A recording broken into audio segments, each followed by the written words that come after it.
You think skipping lunch is rough? Imagine feeding your kids with nothing but boiled weeds, rotten turnips, and a fistful of crushed tree bark. That wasn't a temporary diet plan. It was daily life for medieval peasants, and they survived on it for centuries. No supermarkets, no microwaves, no idea where their next real meal would come from. These people lived through plagues, famines, and brutal winters, armed with nothing but a cooking pot, a patch of poor soil, and an iron will to keep their families alive. Forget about organic kale or gluten-free sourdough. This was survival cooking at its rawest and most unforgiving. You've heard the phrase farm to table. For them, it was more like mud to mouth. One missed harvest meant watching your children starve. One bad winter meant eating boiled leather shoes or sweeping the granary floor for dust to bake into ash cakes. And yet somehow, they endured. They found ways to turn scraps, weeds, and offal into meals that kept entire villages going for generations.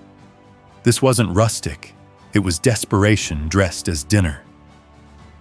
And here's the wildest part. Some of these foods were so ingenious, so efficient, they might just outlive our processed, plastic-wrapped modern diets.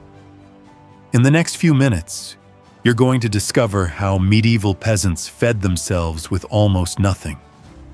You'll meet the never-ending soup that cooked for weeks, without stopping the bread so toxic it caused hallucinations, and the forgotten vegetables that quietly saved millions of lives. This isn't just a story about food. It's a story about human grit, creative survival, and what happens when society strips everything away, except hunger. Buckle up. This is the medieval meal plan no one taught you in school. Ever had a guest who overstayed their welcome? Now imagine inviting them to live in your kitchen permanently. That's exactly what medieval peasants did with Pottage, the legendary soup that never left the fire. It wasn't just a meal, it was a way of life.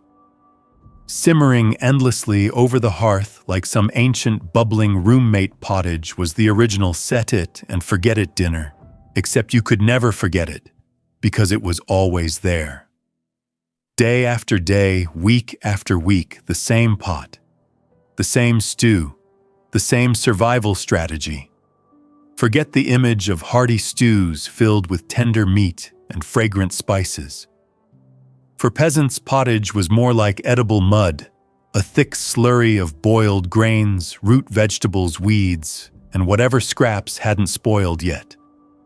There was no recipe, no instructions. The rule was simple: toss in whatever you had and keep it going. If yesterday's turnip was half rotten, it still went in. If there was a shriveled onion in the corner into the pot, it went. And if by some miracle a family had a sliver of salt pork or bacon fat, that wasn't lunch, that was a holiday. But here's the thing. Pottage wasn't disgusting. It was ingenious. In an era with no refrigeration, no food security, and no second chances, this endlessly simmering cauldron became a lifeline. A form of edible insurance. The pot rarely left the hearth, and new ingredients were added as old ones were eaten, creating a living, breathing stew that adapted to the seasons, the harvests, and the hardships of daily life. Archaeological evidence even shows that some households kept their pottage going for more than a week, scraping out what they needed and replenishing it with whatever they could find. And while the rich dined on roast meats and imported spices, the poor flavored their soup with wild herbs, sage, parsley leeks if they were lucky, garlic if they were blessed. This wasn't about taste, it was about calories, and every drop mattered.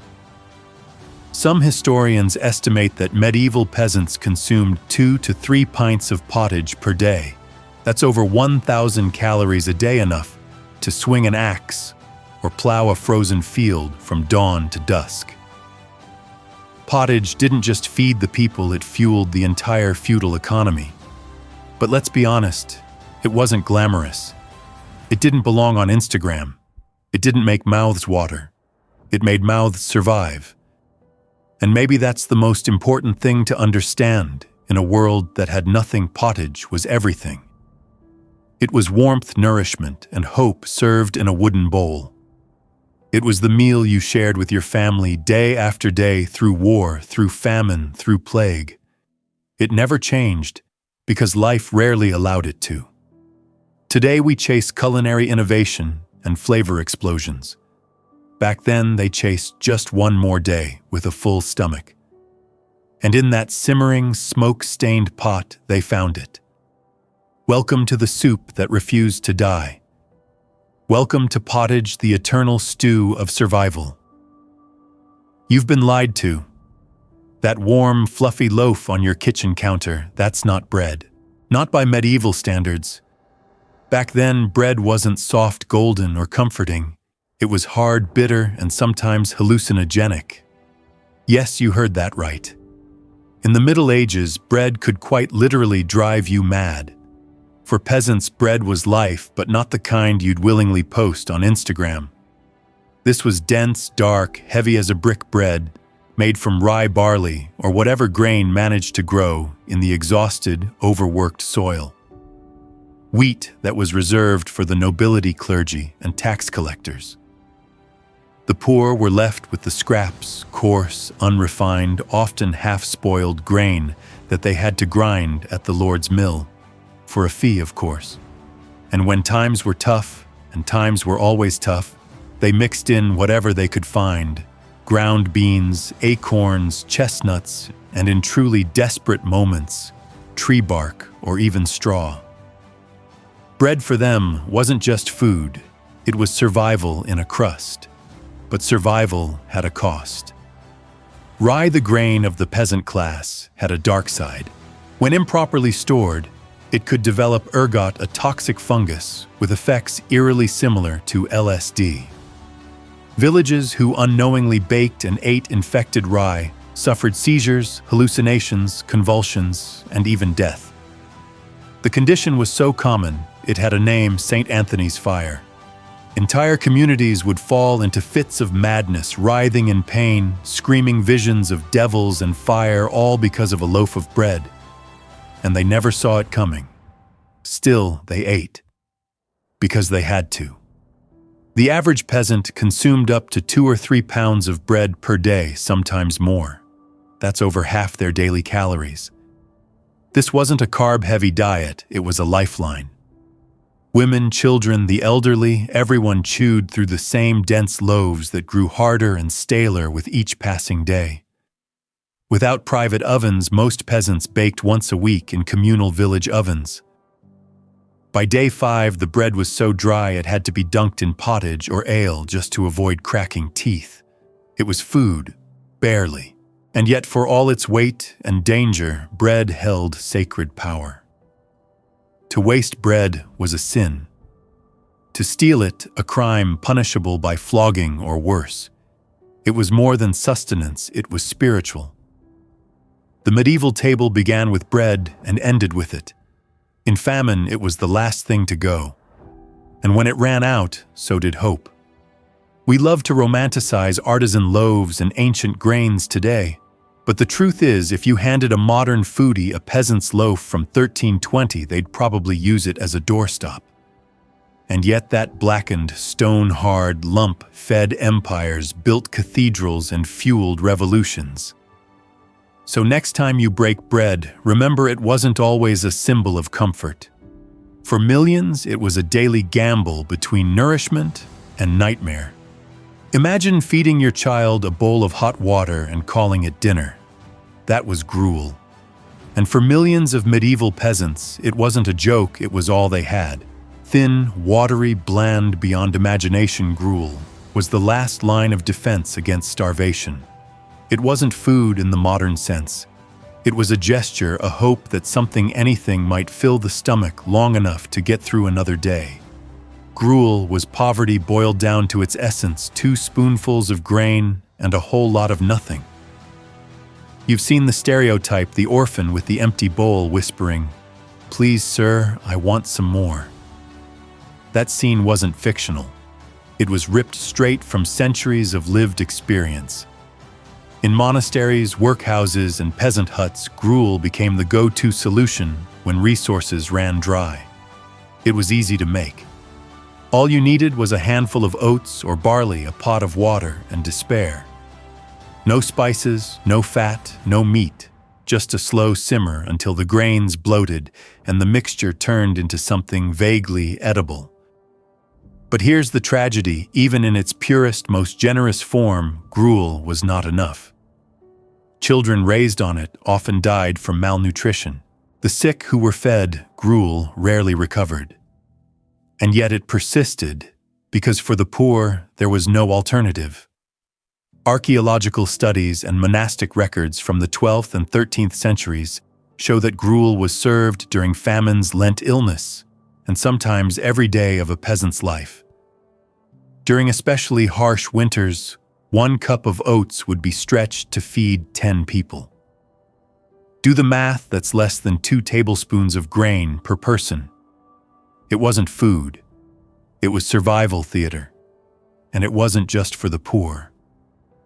Monks across Europe consumed gruel regularly during fasting periods. But while monks might flavor theirs with honey or herbs from the abbey garden, peasants ate theirs plain. If they were lucky enough to have salt, it was considered a luxury. The taste imagines soggy cardboard with the texture of glue. One medieval writer put it bluntly: even the dogs turn from it unless they are truly starving. Still, gruel held a strange kind of power. It was easy on the stomach, making it the food of choice for the very old and very young. Babies were weaned onto it. Dying elders were spoon-fed it. And for peasants too weak to chew the crust of a 6-day-old rye loaf, gruel was the only option. In some villages, it wasn't just a meal, it was a ritual. A quiet reminder that life continued even when dignity didn't. We might laugh at the idea of gruel today, another punchline in a Dickensian meme. But for medieval peasants, gruel was the food you prayed you wouldn't need, but always had to keep in the back of the pot. It was the culinary equivalent of a last breath, thin, faint, but still miraculously there. Because in the Middle Ages, staying alive wasn't about living well. It was about not dying. And sometimes all that stood between you and the grave was a bowl of warm, watery grain. If the Middle Ages had a food mascot, it wouldn't be bread meat or even ale, it would be the humble turnip. Ugly, cheap, and underrated, this knobby root wasn't just a vegetable, it was a lifeline. Long before potatoes arrived in Europe, long before canned food and frozen dinners, peasants owed their survival to a purple and white lump that tasted like bitterness and grit, but kept them alive. We don't give turnips much thought today. Maybe you've walked past them at the grocery store or fished one out of a forgotten stew. But in the harsh, bone-chilling winters of medieval Europe, turnips were the difference between life and death. They grew where almost nothing else could, in rocky, nutrient-poor soil. They didn't need pampering, pruning, or even much sunlight. They just grew stubborn, reliable, and ready to feed a family when every other crop had failed. And they weren't just easy to grow. They were monumentally efficient. A single seed could yield up to 15 pounds of food. That's not a side dish, that's a survival strategy. Turnips had a short growing season, which meant peasants could squeeze in extra harvests before winter. And once picked, they could last months in cool storage, sometimes until late spring. Some villages even built underground turnip pits lined with straw, storing hundreds of pounds through the bleakest parts of the year. In the depths of February, when bread was gone and grain stores were empty, peasants dug into those pits like treasure vaults. They used every part of the plant roots, went into stews, leaves, into pottage. Even the flowers were edible in early spring. Nothing was wasted because nothing could be wasted. During lean months, the average peasant family needed around 200 pounds of turnips just to scrape by. And somehow they made it work again and again, year after year. But let's be honest, turnips weren't exactly a party on a plate. When reheated multiple times, which they often were, they gave off a pungent sour odor that clung to the walls of peasant cottages. Medieval writers occasionally mocked the monotony of peasant meals, with one chronicler joking that the poor eat so many turnips, their skin takes on the root's strength and stink. Turnips weren't glamour, they were grind. And yet these ugly roots quietly carried the weight of an entire civilization. They were medicine folk healers, used turnip juice for coughs and skin ailments. They were security grown in fallow fields that wouldn't support grain. They were routine, boiled, mashed, fermented, roasted. And in the right hands, with a scrap of salt or garlic, they could even be edible. For medieval peasants, the turnip wasn't just food, it was loyalty in root form. It never failed them, even when the skies did. It filled stomachs when bread ran out. It endured frost, neglect, and ridicule and still showed up for dinner. So the next time you think of medieval survival, forget the feasts and castles. Picture a frost-bitten field, a peasant's frozen fingers clutching a muddy root, and a boiling pot waiting on the hearth. That's what real resilience looked like. That was the reign of the turnip. Two vegetables walk into a medieval hut, and everyone runs for the door. That's not a joke, it's history. Cabbage and onions were the medieval peasants' dynamic duo, flavorful, affordable, and absolutely brutal on the digestive system. In a world with no antacids, no scented candles, and no indoor plumbing, this combo brought both relief and regret. But for the poor, it was also essential because when meat was scarce and grains were moldy, cabbage and onions gave food a soul. Let's start with cabbage. This leafy giant wasn't just a vegetable, it was a miracle of efficiency. A single plant could grow massive heads weighing up to 15 pounds. That's 15 pounds of green, chewy, vitamin-rich leaves that could feed an entire family for days. Even better peasants didn't need to harvest the whole thing at once. They picked outer leaves all season long, while the heart continued growing like a self-renewing food supply in the middle of famine. It was nature's version of subscribe and save, and cabbage stored beautifully. In cold, dark cellars or buried in straw-lined pits, cabbage could last for weeks. But if you really wanted to stretch it, you let it sour. That's right, medieval sauerkraut. Fermented cabbage kept for months, and despite the smell, it provided much-needed vitamin C through brutal winters.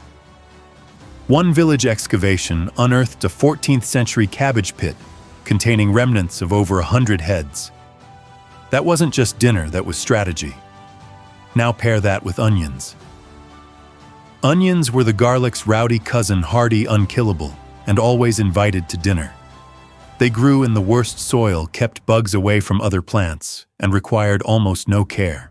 And once harvested, they could hang from the rafters for months, ready to be tossed into whatever sad stew was simmering on the fire. Onions gave dishes bite depth, and most importantly, they made it taste like something other than boiled sadness. Together, cabbage and onions transformed the medieval diet. Tossed into pottage, boiled into side dishes, or even mashed with peas, they turned bland into bearable. They also made you pay for it, literally. Medieval tax records list cabbage and onions as acceptable forms of small payment, proving how valued they were. But there was a downside. These two were infamous for their after effects. Monks banned cabbage before important ceremonies. Nobles joked about peasant fog clouds. Medical texts warned of digestive distress. One monastery rule even explicitly prohibited cabbage on days when visiting dignitaries were expected because the monks knew what was coming. Forget dragons and swords, flatulence was the real medieval weapon. Yet for all their humble reputation, cabbage and onions were heroes of survival. They were cheap, reliable, and powerful in ways we often forget. They gave taste to the tasteless calories, to the starving, and identity to meals made from nothing. So yes, they were stinky. Yes, they cleared rooms. But they also filled stomachs, saved lives, and proved that even in history's darkest kitchens, a little flavor could go a long way. Forget protein shakes, grilled chicken, or quinoa bowls if you were a medieval peasant. Your gains came from mushy green sludge. Welcome to the unglamorous world of peas and beans, the unsung heroes of peasant survival, the original meat substitutes, and probably the reason medieval villages echoed with more than just prayers. In a world where meat was a luxury and starvation was seasonal, peas and beans became the cornerstone of daily strength. While nobles feasted on venison and boar, peasants pulled their protein from the dirt, literally. These humble legumes didn't just grow in poor soil, they fixed it. Peas and beans restored nitrogen to depleted land, allowing farmers to replant in fields other crops had ruined. In other words, peas fed the people and the land at the same time. But their true magic was in their nutritional power. Dried peas contain about 25% protein by weight, a staggering number when you realize a handful could fuel hours of brutal field labor. And that's exactly how they were used. Records from the Great Famine of 1315 show entire families surviving on nothing but mashed peas, weak ale, and stale bread for weeks. It wasn't appetizing, but it was enough. And sometimes enough was everything. The preparation was simple: soak the dried legumes overnight, boil until soft, then mash into a thick paste. Add a pinch of salt if you had it. Maybe some wild herbs if the gods were kind.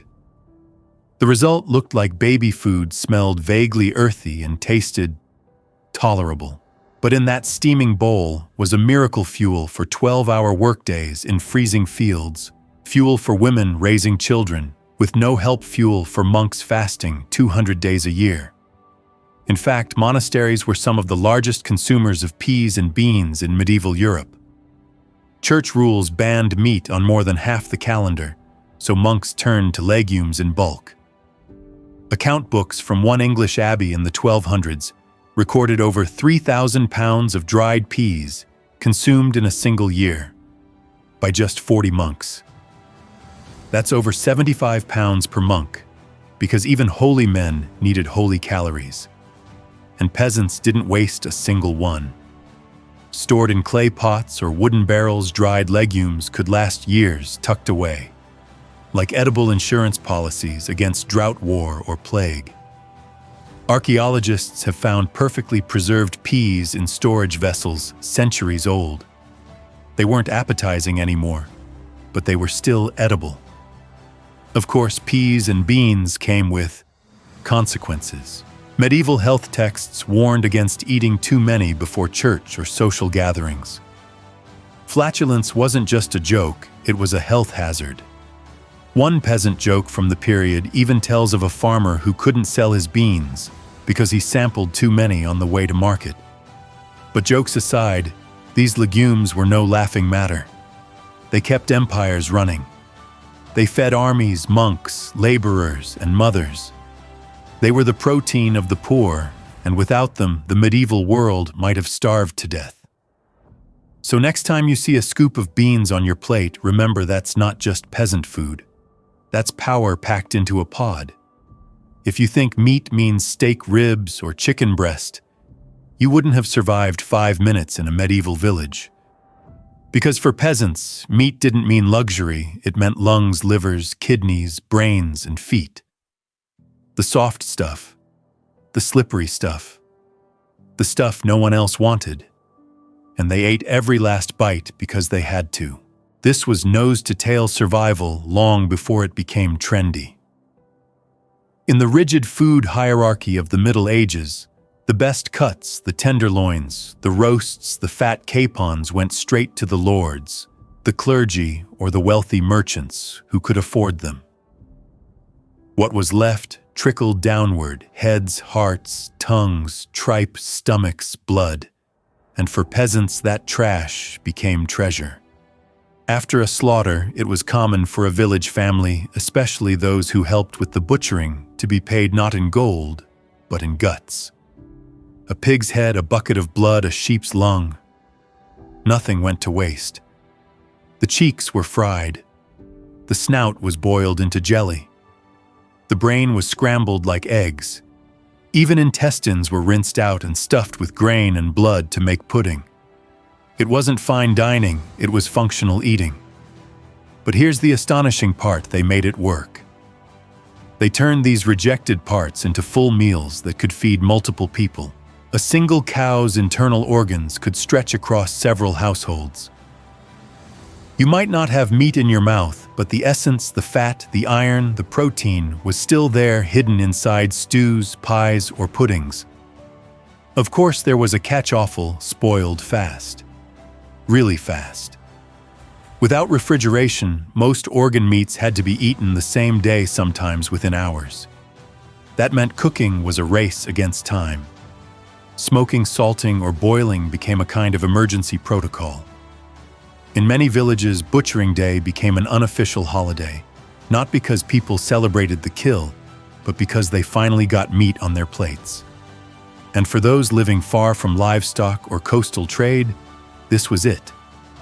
Their only protein, outside beans or fish. Court records even show that stealing offal, yes, even scraps, could land you serious punishment. In one English town, a man was fined 2 weeks' wages for stealing a sheep's pluck, that's the heart, liver, and lungs. It wasn't about the cut. It was about the calories. It wasn't glamorous, and it definitely wasn't clean. But offal fed bodies preserved dignity and kept entire families from starving. And in some twisted way, it was democratic. Everyone could get a piece of the pig, even if it was the tail. Today we throw those parts away. We wrinkle our noses at liver and mock anyone who eats kidneys. But in the Middle Ages, offal wasn't gross, it was gold. It was the last hope in a butcher's bucket. The difference between eating and just watching others eat. So the next time you hear someone say, "I don't do organ meat," ask them this: would you say that if your child hadn't eaten in 3 days? Because back then, survival had no menu. It had guts. Forget drive-thrus. Forget takeout. If you were a medieval peasant on the go, your fast food came packed in salt, smelled like the docks, and stared at you with dead eyes. Meat, salted herring, the original grab-and-go meal of the Middle Ages. No refrigeration, no kitchen, no problem. As long as you had a knife, some bread, and a strong stomach, you were good to go. It wasn't glamorous, it wasn't fresh, but it was everywhere. From the bustling ports of the North Sea to the mountain villages of Bavaria, herring kept the medieval world on its feet, one salty fish at a time. Why? Because it checked all the boxes: cheap, abundant, easy to preserve, and acceptable on meatless days. And in a world where half the calendar was made up of religious fasts banning red meat that mattered. During peak season, fishing fleets hauled in tens of millions of herring in a matter of weeks. In some years, a single port processed over 300 million fish. That's not food supply, that's infrastructure. Workers on the boats would gut the fish immediately and pack them in heavy salt, stacking them inside wooden barrels right on deck. The smell unholy. Entire districts in coastal towns were zoned just to process herring downwind, of course. And when the wind blew wrong, everyone knew it. But to peasants living inland, far from oceans, and even farther from privilege, those stinky barrels were treasure. Salted herring didn't spoil, didn't need cooking, and could travel hundreds of miles without turning foul. It became the survival protein of the medieval poor. Trade records show herring reaching villages nestled deep in the Alps, places where fresh fish had never once touched a plate. And it wasn't just peasant food. Even monasteries relied on it heavily. Monks couldn't eat meat for over half the year, but fish was fair game. One English abbey recorded buying 15,000 herring annually for just 30 monks. That's 500 fish per person per year, more than one salted herring every single day. Forget Taco Tuesday. This was Fish Friday, and Monday and Wednesday and Lent and every saint's day in between. Was it tasty? That depends on your desperation. Cheap herring was eaten as is no rinse, no cook, just salt and survival. If you had a few extra coins, you might splurge on red herring, which had been smoked after salting, giving it a stronger flavor and longer shelf life. But even then, you didn't eat herring for pleasure. You ate it because it didn't kill you. And still, somehow it worked. It filled bellies, it traveled far. It made the church happy. And it kept the poorest workers from collapsing in the fields. If bread was the body of the peasant, diet salted herring was its muscle-dry tough and impossible to live without. So next time you unwrap a protein bar or grab a quick lunch on the road, remember your ancestors did the same. Only their convenience food came in barrels reeked like low tide and left them with permanent herring breath. That's the price of medieval fast food. If you handed your kid a mug of beer with breakfast today, you'd probably be arrested. In medieval Europe, you'd just be a responsible parent. Because back then, drinking water could literally kill you. Wells were often dug next to outhouses, rivers doubled as sewers, and germs weren't just invisible, they were completely unknown. People didn't understand bacteria, but they did understand one thing: those who drank water got sick. Those who drank ale didn't. That accidental discovery reshaped an entire civilization's drinking habits. From toddlers to monks to old farmers on their deathbeds, everyone drank ale every day, multiple times a day. But don't imagine frat party keg stands. This wasn't the hard-hitting beer we know today. What medieval peasants consumed was called small ale, a lightly fermented brew with just 1 to 3% alcohol, enough to kill bacteria and extend shelf life, but not enough to leave you staggering through the fields. In a world where hydration could be fatal, small ale was the safest thing you could drink. It was also homemade, cheap, and believe it or not, women's work. Brewing was considered a domestic chore right alongside baking bread. Most households brewed once or twice a week, using malted grains, herbs, and water boiled over a fire. The fermentation happened naturally, often kick-started by leftover bread. Families stored their brew in wooden barrels or ceramic jugs, rationed it carefully, and drank it with every meal.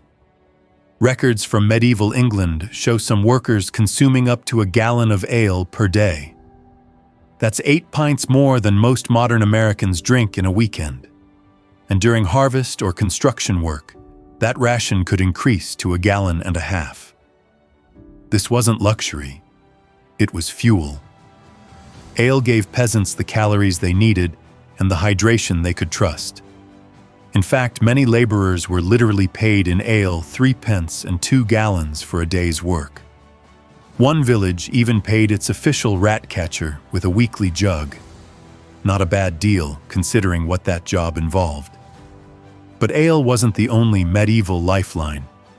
In regions with abundant apple orchards, cider became a local staple. It required little effort, lasted through winter, and had just enough sweetness to feel like a treat. A single apple tree could produce fruit for decades, and cider at 4.8% alcohol offered both hydration and a mild buzz.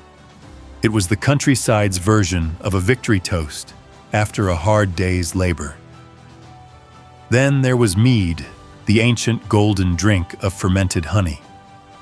Far less common due to honey's high cost, mead was reserved for celebrations, weddings, feast days, maybe Christmas if you were lucky. But for those who had access to bees, it became a powerful currency, sweet, rare, and surprisingly long-lasting. Properly stored mead could survive for years, outliving even the people who brewed it. These drinks weren't just refreshments, They were public health tools, social glue, and nutritional lifelines. In an era without plumbing, refrigeration, or modern medicine, alcohol kept people alive, not drunk. So the next time someone tells you, "Don't drink before noon," just raise a toast to your medieval ancestors. They were drinking at breakfast, because it was literally the only thing that wouldn't kill them. Imagine living in a world where dessert was so rare, it felt like tasting magic. No chocolate, no cookies, no candy aisles. For medieval peasants, sweetness wasn't just scarce, it was sacred. And in that sugar-starved landscape, two natural miracles stood out like treasure in the mud: honey and berries. They weren't staples. They weren't guaranteed. They were fleeting gifts from nature if you were lucky enough, fast enough, or brave enough to claim them. Let's start with honey, what medieval people called liquid gold. And they weren't exaggerating. In an era where refined sugar was more expensive than silk and reserved for nobles, and the church, honey was the only sweetener available to ordinary people. But it came at a cost, usually paid in stings. Collecting wild honey meant tracking bees deep into forests, smoking them out of their hives, and carving out combs by hand. It was painful, risky, and worth every welt. For the truly clever or truly desperate peasants, built homemade hives from hollow logs, clay pots, or straw skeps, hoping to trap their own supply. And what did they do with it? Almost nothing, because it was too precious. A drop in gruel for a sick child. A thin smear on bread for a feast day. A spoonful reserved for mead on a wedding night. Court records from 14th century England even show women arrested for stealing honey and punished almost as harshly as for stealing livestock. That tells you everything you need to know. But honey wasn't just food. It was medicine, currency, even cosmetic. Medieval medical texts praised it for healing wounds, easing coughs, and mixing with herbs to preserve salves. Some women used it to set hairstyles. Others mixed it with ash to remove unwanted body hair, history's first waxing treatment, courtesy of the beehive. Then there were berries, the wild seasonal jewels of the medieval diet. You couldn't grow them, buy them, or stockpile them. You foraged them, and only when the forest allowed it. Strawberries, blackberries, raspberries, blueberries, these were the medieval version of winning the lottery. Children were often sent into the woods to pick as many as they could carry, their baskets guarded like treasure chests on the way home. And when the berries came in, so did joy. But the joy was short-lived. Without sugar or refrigeration, berries spoiled fast. Most were eaten the same day or used to sweeten pottage, porridge, or mead. A rare few might appear at a noble's feast, but for peasants, they were a blink-and-you-miss-it reward for months of hardship. One medieval joke told of a man who said if he were king for a day, he'd do nothing but eat berries with honey until his stomach burst. That was luxury. That was fantasy. And maybe that's the most telling part.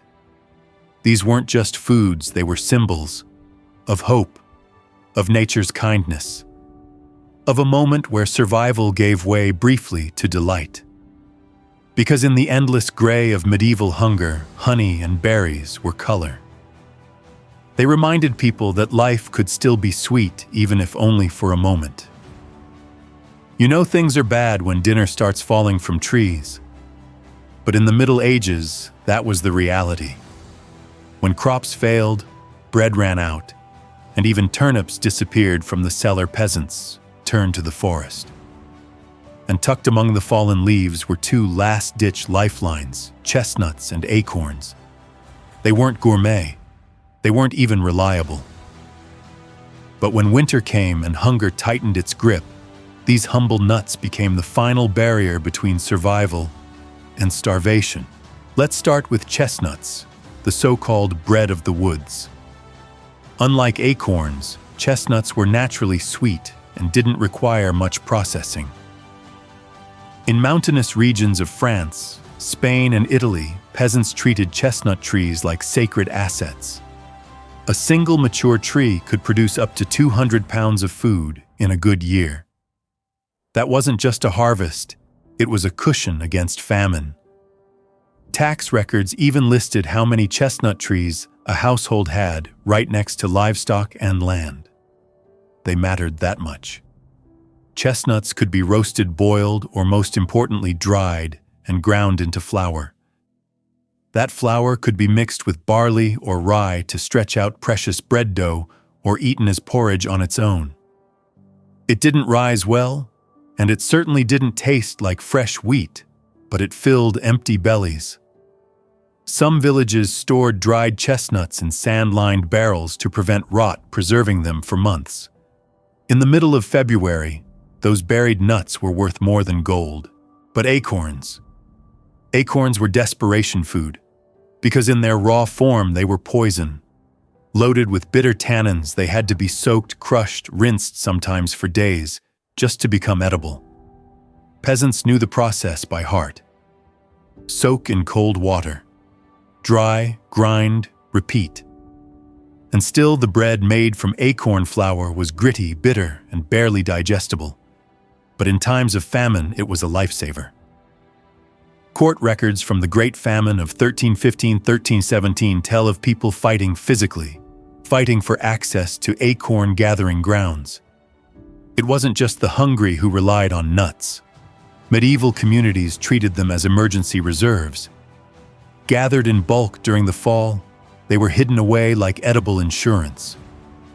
Archaeologists have found acorns and chestnuts stored in sealed clay jars that were decades old, still intact, still viable. They weren't pleasant, but they were there. And that's what made them so powerful. In a world where bread spoiled, meat rotted, and vegetables withered, nuts were the quiet survivors. They didn't require plowing, planting, or praying for rain. They just grew, year after year, silently, patiently, waiting for the moment when humans would need them most.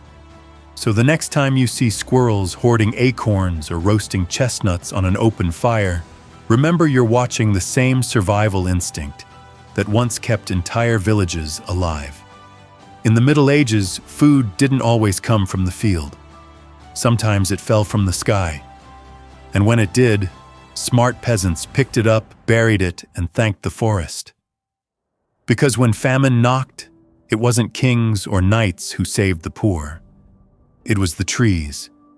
Imagine surviving winter on moldy bread-salted fish and bitter root vegetables, only to crawl into spring with nothing left but exhaustion, cold bones, and a desperate craving for something green. That's where wild herbs and greens came in. They weren't side dishes. They weren't flavor accents. They were salvation sprouting from the soil. In a world starved of vitamins and color, these scrappy little plants were the first sign that you just might make it another year. By March, most peasant households were down to their last handfuls of grain. Turnips were soft. Onions were sprouting. Bread was moldy or gone. But then the forest floor came alive, nettles, dandelions, sorrel, lamb's quarters, wild garlic ramps, a miracle in leaf form. These greens pushed through frost-bitten ground like nature herself was throwing a lifeline. For medieval peasants, this wasn't foraging, it was resurrection, and they wasted no time. Armed with baskets and bare hands, villagers, especially women and children, would sweep through meadows, riverbanks, and woodland clearings, gathering whatever grew. These weren't cultivated crops. These were gifts untamed and unpredictable, but they were packed with what the body had been missing for months: vitamin C, iron, calcium, and life itself.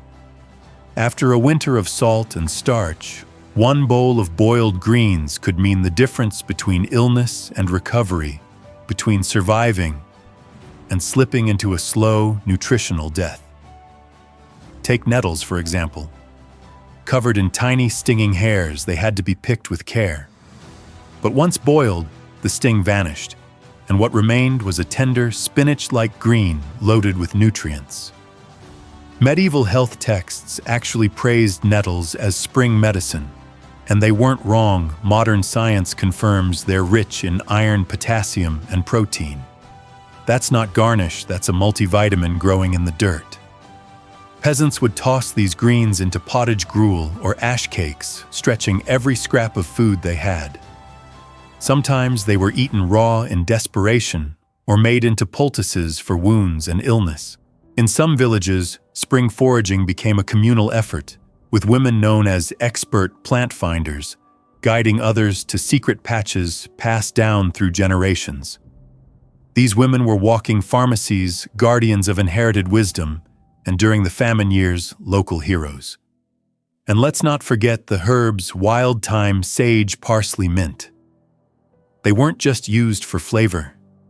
They were medicine, pest repellents, and even spiritual tools. Some herbs were brewed into teas for fevers, rubbed into wounds, or burned to ward off bad air.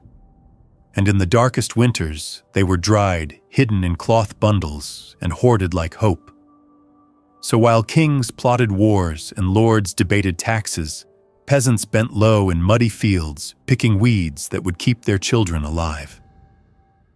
There was no glory in it, no feast, just quiet green resilience. Because in the medieval world, spring didn't come with flowers. It came with leaves. And every leaf was a promise you're still here. Keep going. How hungry would you have to be to sweep the floor of an empty grain bin, mix the dust with water, and call it bread? In the darkest chapters of medieval famine, that wasn't a question, it was a recipe. Enter ash cakes, a type of bread so primitive, so desperate, it made gruel look like a gourmet dish. There were no ovens, no flour, no hope. Just a fire, some ashes, and the terrifying realization that there was nothing else left to eat. Ash cakes weren't baked. They were branded into life, flattened and slapped, straight into hot ashes at the edge of a hearth. There were no tools required, because by that point, you didn't have any. You took whatever edible powder you had, acorn flour, pea mash, bark shavings, even the leftover dust from the bottom of a grain sack, and mixed it with water until it formed a paste. Then you dropped it into the fire and prayed. If you were lucky, it held together. If you weren't, you scraped burnt ash from the hearth and chewed anyway. It was dirty, it was bitter, and it was everything. Ash cakes were never part of the regular menu. They were the food of collapse, of crop failure, war plague, or years when the sky refused to rain. And they were eaten in silence because there's no celebration in cooking with what's been swept from the floor. One medieval farming manual from the 16th century described them as the last wisdom of the poor. Not a meal, but a memory. A survival skill passed down not with pride, but with fear. Still, they had one advantage: speed. Unlike rising bread, which took hours to knead, and proof ash cakes could be made in minutes. That mattered when you were working sunup to sundown, or when you barely had fuel left to cook. Some peasants even carried the raw paste with them into the fields, baking it directly in campfires or on hot stones during breaks from labor. It didn't taste better outside, but it tasted faster. The texture chalky, the flavor burnt, the feeling somewhere between shame and relief. Yet in some strange way, ash cakes became a symbol of resilience, of humanity, refusing to give up even when dignity had long since been burned away. Modern society wastes more food than medieval peasants ever had. Today we throw away bread that's a day old. They ate bread made from bark. We toss burned toast. They made burned toast into a national dish. So the next time you smell something scorched in the kitchen and complain about ruined dinner, ask yourself, could you eat it if your life depended on it? Because once upon a time, people did. Ash cakes weren't the bottom of the menu. They were the menu. The the culinary line between life and death cooked in the ashes of desperation. You think cleaning out your fridge and throwing leftovers into a pot makes you creative? In the Middle Ages, that was called dinner. No recipes, no structure, no guarantee that what you ate yesterday would be around tomorrow. Just whatever scraps, weeds, roots, or crusts happened to exist in your home, and the iron will to make it into something warm. Peasants didn't cook with variety, they cooked with survival. These were the whatever-we-have meals, improvised stews, soups, flatbreads, or gruels thrown together out of instinct and necessity. Forget cookbook elegance or Instagram plating. These dishes were a daily gamble. Will it taste decent or just keep us alive? Either answer was fine as long as it filled the stomach. Here's what a typical meal might look like: a half-rotten turnip, a few wild greens, yesterday's pottage scrapings, 2 spoonfuls of mashed peas, a clove of garlic if fortune smiled. All dumped into the same pot that had been simmering since last week, stirred with a wooden spoon passed down through generations. No measurements, no names, just heat hunger and hope. And that was the point. There was no structure. These meals weren't planned. They were composed out of scarcity, each bite a patchwork of memory and improvisation. The whatever-we-have philosophy wasn't just culinary, it was cultural. It taught peasants to make do, to adapt, and to never waste a single scrap. Bones were boiled until they dissolved. Wilted greens became soup. Leftover porridge turned into bread. And that 6-day-old loaf soaked in ale until chewable again. Some of the most iconic European dishes, French ratatouille, Italian panzanella, Spanish migas, can trace their roots to these peasant improvisations. What started as survival techniques eventually evolved into comfort food. But in their original form, they were anything but comforting. These meals were born in famine, grief, and exhaustion, crafted not with passion, but with panic. Even the portions were fluid. During harvest season, you might get a bowl. In the dead of winter, it might be a bite.